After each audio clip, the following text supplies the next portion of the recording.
All right, so I got this one, bro. First off, Michael Jordan was margin called. That's the way it works. So when you're a billionaire and you're going to go ahead and invest money, you have to have an asset to leverage against because you're not necessarily liquid. Most aren't. So they have assets they borrow against them, and then they assume that their returns will be more than the percentages that they're paid. Unfortunately, interest rates are going up, so you can imagine what his payments are on these assets as far as money borrowed. And certainly when you get margin called, Melvin Capital got margin called.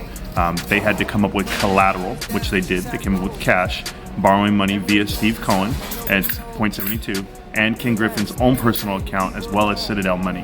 So these are all individuals that Michael Jordan's very familiar with, and Gabe Plotkin is familiar with. Just so happens when he gets margin called, he has to give up his asset. Who does he sell it to? To the billionaire that actually has the money, and that's Gabe Plotkin. So as far as having minority ownership and how that works in sports teams, certainly in the NBA, only up to 20% is what minority ownership can own, and that's via private equity.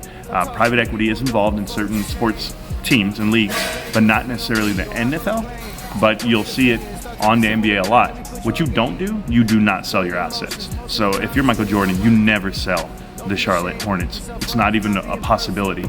You hang on to it, you leverage against it because it's a 10x company. Most NBA teams are.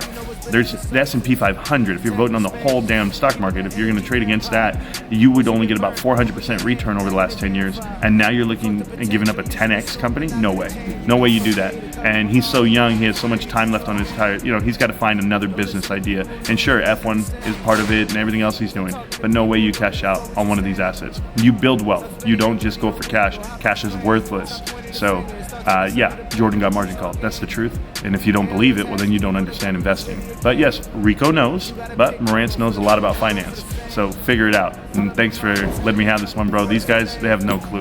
And if you want to compare the Atlanta Hawks, look at the private equity that owns the Atlanta Hawks. That's Tony Ressler. Go look at the partnerships via Milwaukee Brewers, Drexel Burnham Lambert, and then you go through Apollo, you go through Ares, you go through all the private equity firms that actually have a footprint in the sports world.